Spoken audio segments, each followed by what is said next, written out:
Hello, I am Jemer Gusala. Better yet, call me Mar. I am NSTP student enrolled in this semester in the University of Lapu-Lapu and Mandawi. I am doing this vlog as a synchronous activity that will present an introduction to myself and that how I perceive things about the human nature. Now, let me begin.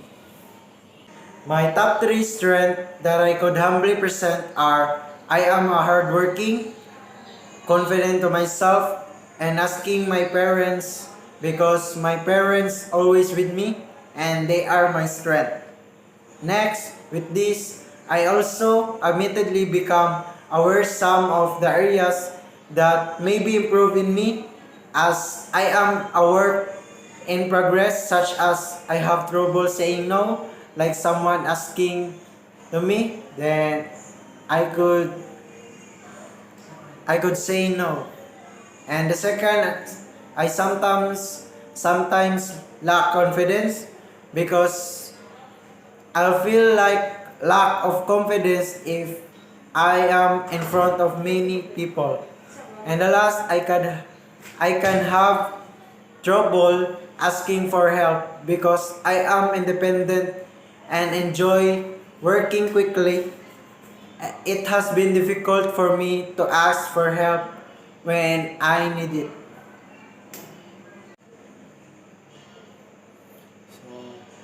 Personally, there are things that make or define us to be a human being. These include, firstly, be empathetic because enable you to understand other people's motivations, needs, and emotions more deeply, and you can use that understanding to create a better for them. Not to forget, be a creative. Being a creative is allowing your intuition to reveal possibilities to you and following them in the moment. In other words, it's being in a flow. And be persuasive. You must persuade others to embrace your ideas and follow your plans to get anything done is another thing. Importantly, be passionate. With passion, your work ceases to feel like work. Also completes the list of being to be a human beings. I also firmly or consistently to believe in the biblical views that the supreme being entrusted to the human person the care of creatures on the earth, especially those that we pet or make companion with. So philosophically, sociologically, or anything possibly human being is always very complex and dynamic. So from peace of consciousness to the zettabyte and qubit of data, human evolution is always present.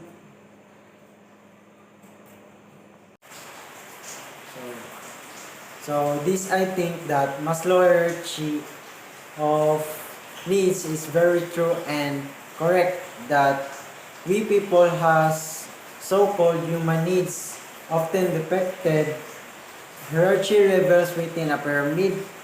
From the bottom of the hierarchy needs are the psychological needs, safety needs, belongingness and love needs, esteem needs, and self-fulfillment needs.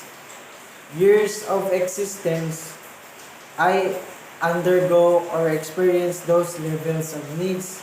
So, next, we make define laws, principles, idealism, theologies, concept on even values. So, to name, hardworking, respectful, and caring are top of reasons or descriptors to our being Filipinos. Young youth people in all ages know how to show respect and courtesy. For example, po at opo. And Filipinos greet each gesture other with hand gesture like that, like the mano po. Filipinos are also hardworking. They raise lives so that they can earn money and provide food, water, shelter for their family. At the same time, Filipinos know how to show compassion. We are always there to help others. That's why we Filipino are very caring. Our, these are top reason or descriptors to our being Filipinos. Quick facts about me. So boss or leader. For me, leader, because leader, if you have leadership qualities, you can function as a leader whenever or a situation requires that you take the lead, set the team direction, or make a decision. That's why I choose a leader as a leader. So, next, group or alone. So for me, it is alone since I am always in home and it it feel it feel me peace if I am alone, and it is comfortable for me to being alone. So indoor or outdoor, I prefer to indoor since I am always inside home, and make, and even though I am alone, I enjoy also for myself. So beach party or ML Bangbang party. So I choose ML Bangbang party. So I enjoy playing some one of my friends inviting to me to play a mobile ML Bangbang party, and and it is safe if you are playing inside the house since now we have facing now a pandemic. So we need, so I enjoy playing ML Bangbang party. So next, online or traditional. So for me, it is online since I always use online etiquette, and that's why I choose online.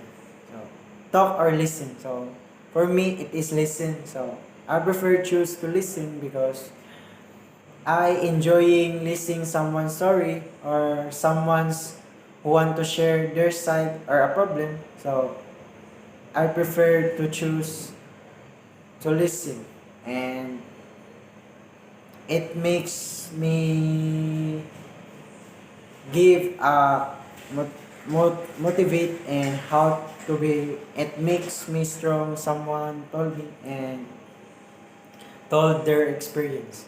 So English or math. So I prefer, for me it is math. So I love numbers and I enjoy solving a problem and also the numbers.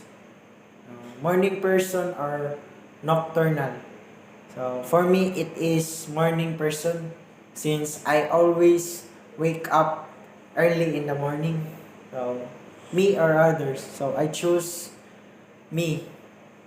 For me it is me. So I choose me since I love myself, and it is important to give importance to ourselves, and I am on the stage of looking for myself, so I choose me.